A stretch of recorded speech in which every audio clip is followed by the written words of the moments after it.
For this lesson, we'll be going over the fundamentals of operational amplifiers, also known as op-amps. Now, op-amps are integrated circuits that amplifies the difference between the two inputs and produces a single output. Now, it sounds very vague, however, we'll go over more in the later slides. Now, op-amps are used in various types of applications. You're going to see these everywhere. You're going to see them in amplifiers, filters, oscillators, voltage and current regulators, as well as analog to digital and digital analog converters.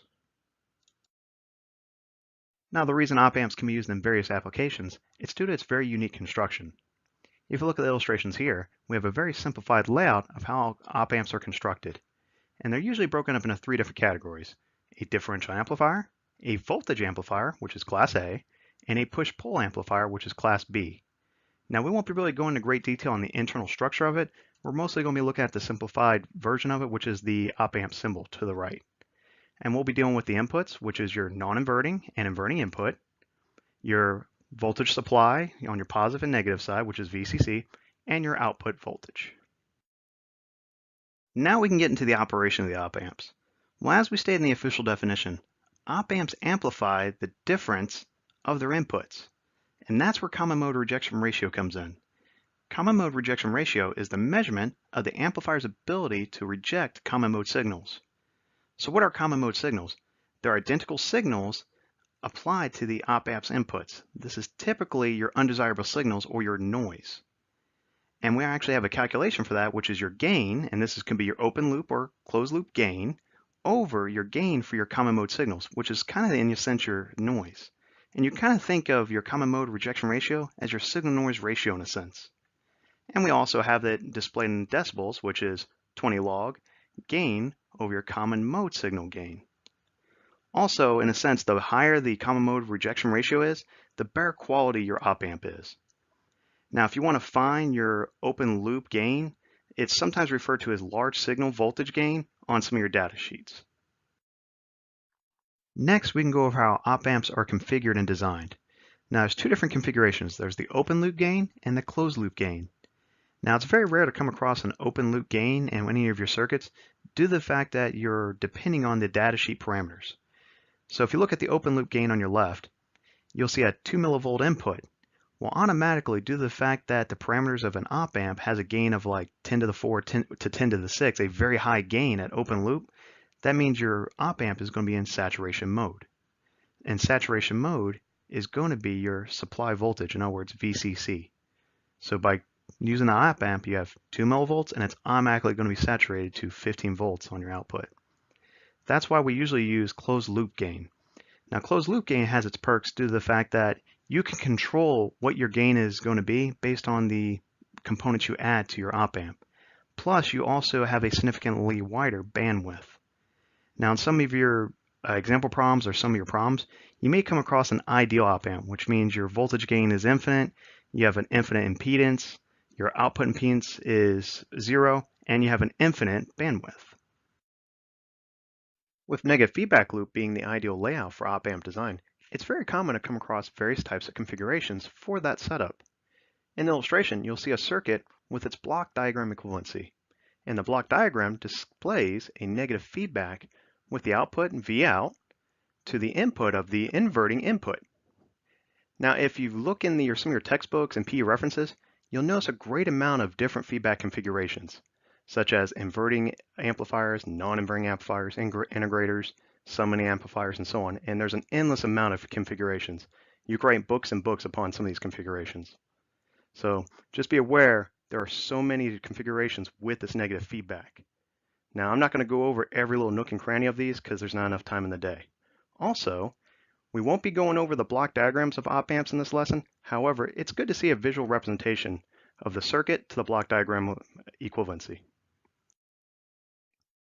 Now, when performing a circuit analysis, there's a few guidelines or rules to abide by. One, you must have a negative feedback loop. Since it's a very common configuration anyway, this is usually an easy check mark. Next, you want to consider the op-amp in ideal conditions, which means your non-inverting input and inverting input are going to be the same. And also, your input nodes are going to have infinite impedance, which means those same input nodes are not going to have any current flowing through them into the op-amp. Also, your output node has 0 impedance. which means you don't write a KCL equation for that output node. And you're going to obtain your equations using nodal analysis. Like all integrated circuits and components, op-amps also have limitations. The two common limitations we're going to go over is the slew rate and saturation. Now the slew rate is the maximum rate in which the op-amp output voltage can change, because this voltage does not change on a dime. So anytime you have a very high peak output, that's going to affect your maximum operating frequency. And we'll go over this in an example problem. Next, we have our saturation. Now, as we stated earlier, anytime you have an output that actually skews over your VCC or your supply voltage, that's in a sense in saturation mode. That means your output voltage is greater than your op-amp's power supply. So anytime you see a sine wave with the tops cut off, that means it's being in saturation mode. All right, let's jump into our first example. Well, right here, we have a inverting op-amp, and we want to determine the gain and common mode gain based on a common mode rejection ratio of 95 decibels. Now, be aware of this 95 decibels you can find on most data sheets. The data sheets will provide a common mode rejection ratio in decimal form. So the good news is this right here is actually a very likely scenario you could come across. So right now what we want to know. We want to know what the gain is. And we want to determine also the common mode gain, which is A C of M. All right, so that's what we want to know. But first, we're going to go through our process. First thing we want to determine, does this circuit have a negative feedback? Well, it looks like we have the output going back to a negative input. So this does have a negative feedback loop. So that's a great sign. So that's step one. Step two, we're going to treat this op-amp as an ideal op-amp. So what that means is the input nodes, V negative and V positive, both equal the same thing. So these two are going to equal each other. So V1 equals V2, and I'll call this V1, and I'll call this V2. And the second part about this being an ideal op-amp, the inputs are considered to have infinite impedance, which means you can consider these opens. No current is going to flow into this op-amp. So that means current's only going to go flow from this voltage source through the input resistor back to the feedback resistor. Same thing down here. No current is going to flow into the op-amp through any of these inputs, positive nor negative. And lastly, your V out is going to have a zero impedance. So right there is going to be zero impedance. So let's start analyzing this. Well, first of all, right off the bat, I already said V1 equals V2. Well, if you look at V2, which is your positive input, your non-inverting input, you have a ground. Well, since you have a ground there, that means V2 equals 0. And if V2 equals 0, that means your inverting input also is 0. So V1 equals 0. So again, that's a great start. 0 volts here, 0 volts here. All right, now let's perform a nodal analysis on this. Well, the first stage of nodal analysis is determine your nodes. So it's going to be this node right here, V1, and V out. Well, as we discussed in nodal analysis, the number of nodes minus 1 is the number of equations you're going to have. So since I have two nodes, I'm going to have only one equation. So now let's go ahead and determine where our current directions are going to be. Well, I have a voltage source right here on the input, so I want to say current is flowing this direction. And since I said current cannot flow into the op-amp inputs, I'm going to say current is going to go this direction. So we have one input, one output for V1 node. That's a great sign. Let's create our nodal equation. So our equation right here. It's always going to be your inputs equals your outputs. So which means we're going to start with this guy right here, which is an input, and then we're going to say equals the output of the node. So let's do the input of the node first. So we're going to say Vn, and this is Vn,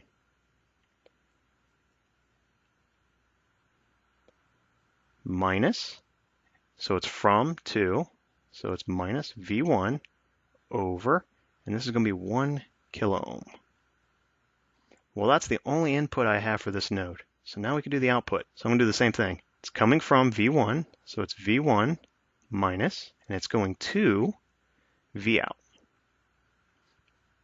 And then I'm going to say over, and this is R sub F, So that's going to be your feedback resistor. I want to say that's 5K. Say that's ohms. So already off to a good start. We have our input and we have our output. Well, here's the good news. I already said V1 equals 0. So that means I could start putting zeros right here and right here. So which means Vn minus 0 over 1 kilo ohms equals 0 minus V out over 5 kilo ohms. Well, let's see if we can clean this up a little bit.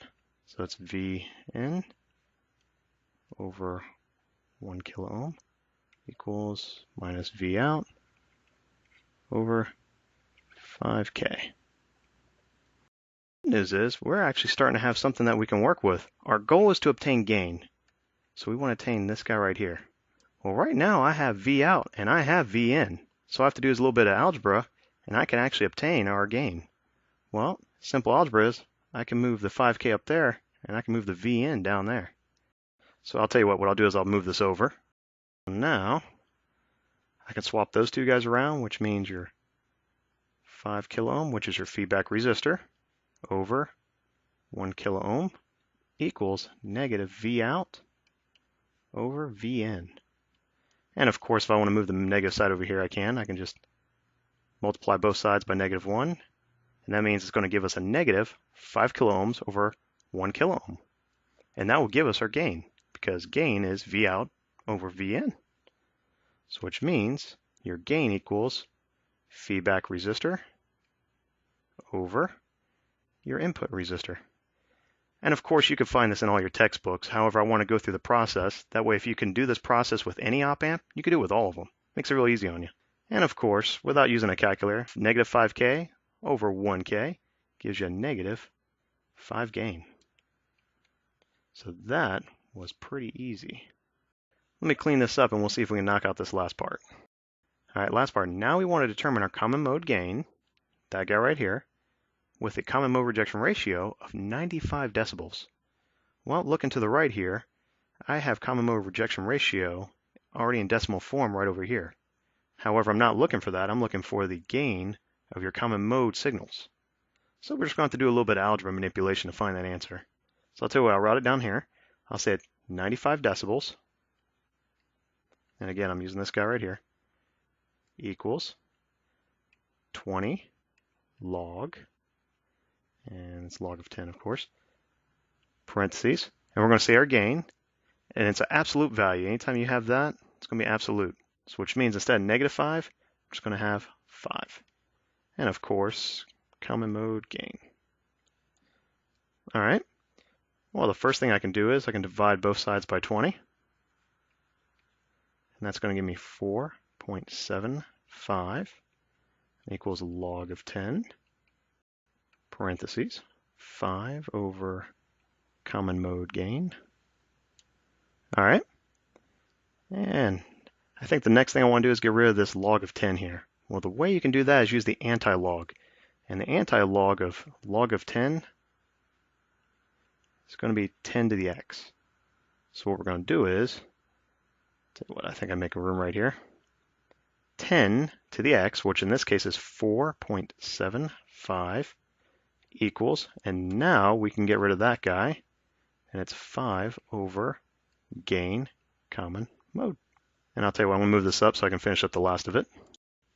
And I can plug and chug 10 to the 4.75 in a calculator, and it's going to give me an answer of 56,234. And that's going to equal 5 over your gain of your common mode. And all we have to do for simple algebra is swap these two guys around, which is going to give you a gain for your common mode equals 5 over 56,234. And that's a simple plug and chug answer. And that's going to give you a final answer of 8.89 times 10 to the negative 5. And that is going to be our final answer for that guy right there. So that has a very low gain for your noise or your common mode signals, which is great. When you have a very low gain, that means it's going to barely come through on the other side. And this is usually due to your common mode rejection ratio having a very high decibel rating. So by this having a very high rating, you have a very high quality op amp. All right. Let's do a harder problem next. All right, for this example, we're going to step it up a notch. For this one, we're really going to embrace the nodal analysis and try to figure out what the output voltage and gain is for this particular circuit. Now, this one's a little bit more exotic than you're probably used to seeing in some of your references, but I'm sure if you look through a lot of your textbooks, you'll find this one eventually. But the whole goal is to come across a feedback circuit that you're not familiar with and you can't find the equations right off the bat. That way you can analyze any one of these and find the equations without even worrying about trying to dig through your reference material. So the first thing we're going to do is we're going to go through our circuit analysis rules. We want to determine is the negative feedback. Well, going from the output, going to the negative input, so negative feedback. It's a good sign. Next, we want to consider the op amp as an ideal op amp, which means our inverting input, V1, equals our non-inverting input, V2. So V1 equals V2. And obviously, just like we talked about earlier, there is no current flowing into these inputs. It's basically considered to be opens right here. And lastly, we don't write a KCL for our output node. So let's get down and start writing equations, and that way we see how we can analyze this one circuit. So what I'm going to say is, since I already said this is V1, V2, I'll say this node right here is V3, and I want to keep this guy right here as Vout. Instead of stating which resistors they are, I'm actually going to start inputting their actual values. That way you can actually get a real feel of how to actually use this calculation. So the first one I'm going to do is, since V1 equals V2, we already know V2 is 0 because it's going straight to a ground. That means V1 is 0. So we're all off to a good start. V1 equals 0. If that's the case, we'll start off with our first equation. In a sense, we have 3 nodes. So which means that if you look at nodal analysis, if you have 3 nodes, you're only going to come up with 2 equations. It's always the amount of nodes minus 1. We're going to start with our V1 node right here. Now the good news is these resistors are in series. Anytime you have a resistance in series, 4K plus 6K, this automatically becomes one resistor of 10K. So right there we're able to simplify that down just a little bit. And then we have an input voltage of 1 volt. It's going to be your input equals your output. Going back to the fundamentals. So we're going to say we have 1 volt going into V1. So we're going to have 1 volt minus V1, where it's from going to, over. Now instead of putting 4K plus 6K, I already add them together, and I'm going to say this is over 10 kilo. All right, and that's our input right there. Now we can do our output side. So it's leaving this node and going up to V3. So going to the output side, it's going to be V1, and then it's going to minus V3. It's going to be over a 7K resistor. So that's going to be 7K ohms. Of course, we can simplify this down. Now, since I already said V1 is 0, it's going to be 0, and then it's going to be 0. So that makes it easy. 1 minus 0 is 1, so it's going to be, tell you what, 1 volt over 10K, and it's going to be equals 0 minus V3, so it's going to be negative V3 over 7K. Now I'll tell you what, we'll go ahead and say that's equation 1 right there, because I can work with that in the calculator. Let's do the second equation. Now I want to do this node right here, V3. Well, usually the current direction is not always obvious, but I want to go ahead and state it. That way we can start doing this equation properly. So I said current was flowing this direction through the 7K ohm resistor. So we're going into this node. And now I want to say it's going to the output as well. Going out through this 8K resistor. I'm also going to say it's going to be leaving the node and going to ground. Since there's only 1K resistor there, I'm just going to say it's going to go from the 7K and go to the path of least resistance as well, which is 1K to ground. So we have 1 input, 2 outputs. So let's do our input first. We're going to say V1 minus, and it's going to V3 over, and it's going to be 7K. Now that's our input. Now let's do our outputs equals, and I'll start with a 1K resistor, so it's going to be V3 over 1K, because it's going from V3 to 0, which means it would be pretty much equivalent to that. And then it's plus, because we have another output, it's going to be V3 minus Vout over, and it's going to be 8K. Now we need to see what we can do about simplify this down a little bit. Looking at this, I can already get rid of that guy right there because we already said V1 equals 0. So which means, I'll tell you what, I'll try to see what I can do about cleaning that up. It's going to be negative V3 over 7k equals V3 over 1k plus V3 over 8k, and that's going to be minus V out over 8k. And hopefully you can read my handwriting. So right there, I have an equation, but what I need to do is to make it easy on myself, let me see if I can get all my denominators the same. That way I can simplify them all down to a single V3 over a particular number. Let me move this over real quick.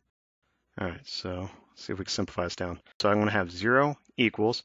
Now, anytime you do a minus, we got to add V3 over 7k, so it's going to be plus V3 over 7k. So it's going to be V3 over 7k plus V3 over 1k plus V3 over 8k, and it's going to be minus V out over 8k. Now we need to find the common denominators. Well, looking at 7, 1, and 8, I can pretty much determine off the top of my head the common denominator between those three would probably be 56. I'm going to go revert back to our fundamentals and give these all the same denominator. So it's going to be 0 equals 8 times 7 is 56k. 8 times V3 is going to be 8 V3, and it's going to be plus 56k, and we're going to say 56 up the top because you have to times your denominator and your numerator. That's V3 plus, and 7 times 8 is 56k, so it's going to be 56k times 7, which is 7 V3 minus V out over 8k. All right, and simplifying this down a little bit more, if you add all these together, it's going to be 71 V3 over 56k, and then minus V out over 8k. And I apologize for the sloppy handwriting and a little bit of room. Now we have our second equation right there. We can work with that. And now all we have to do now is plug and chug this in our calculator using the equation function. And if we plug and chug it in there, it's going to give us a V3 equals negative 0.7 volts and V out of negative 7.1 volts. Right there, we're able to find our output just by using the equations. Well, that's pretty easy because now we can find our gain the same way. And gain is V out over V in. Well, we know what V in is, and now we know what V out is. So which means our gain is going to be V out negative 7.1 volts over 1 volt. And that's going to give us a gain of, and that's pretty easy, you don't even need a calculator, negative 7.1. All right, let's do one more problem. All right, for our last example here, we're going to throw a little bit of a curveball.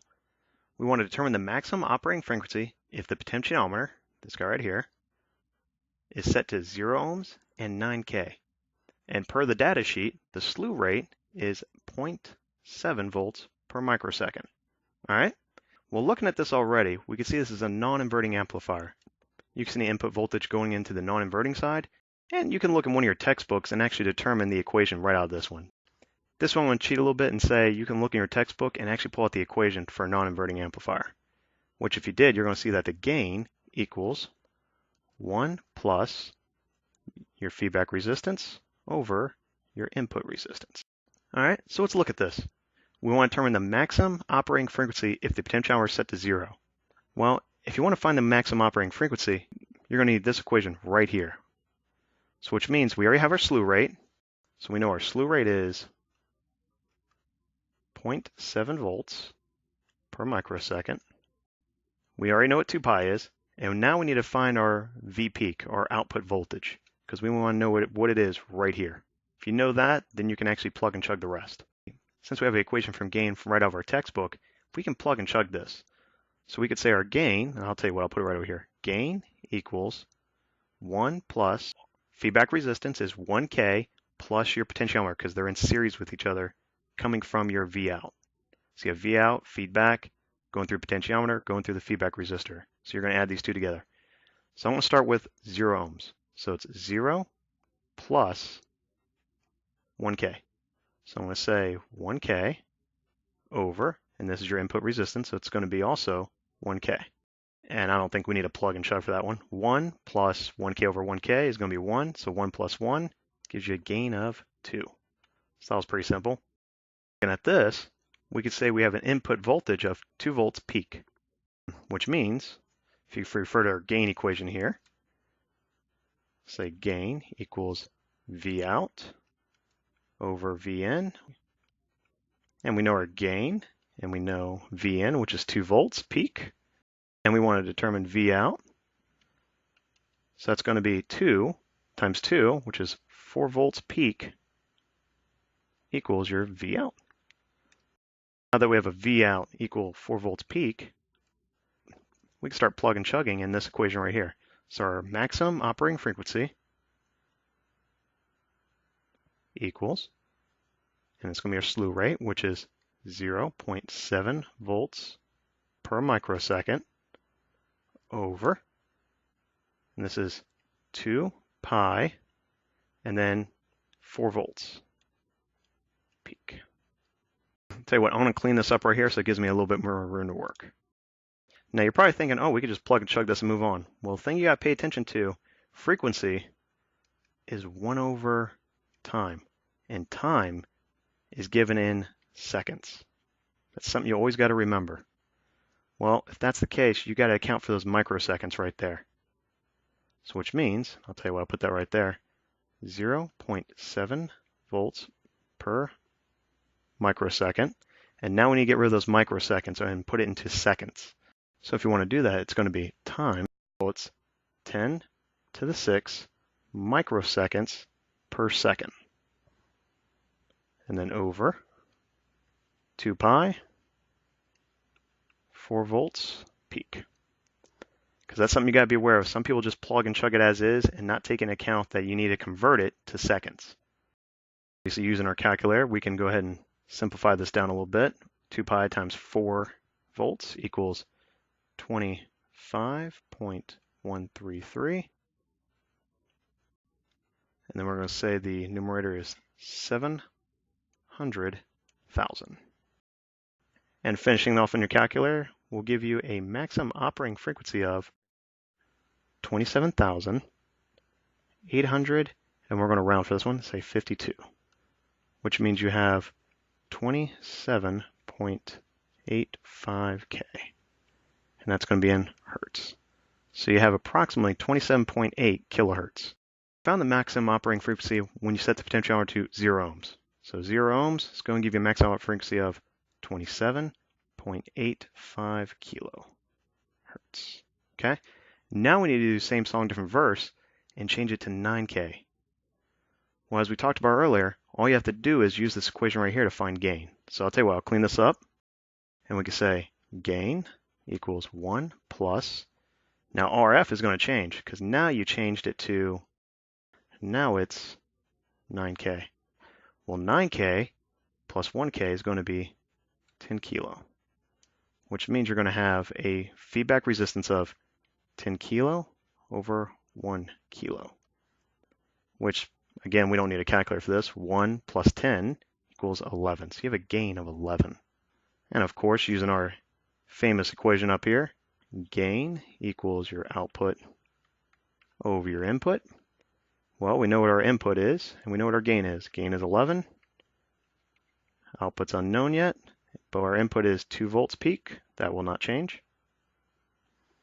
And 2 times 11 is 22, which gives us a V out of 22 volts peak.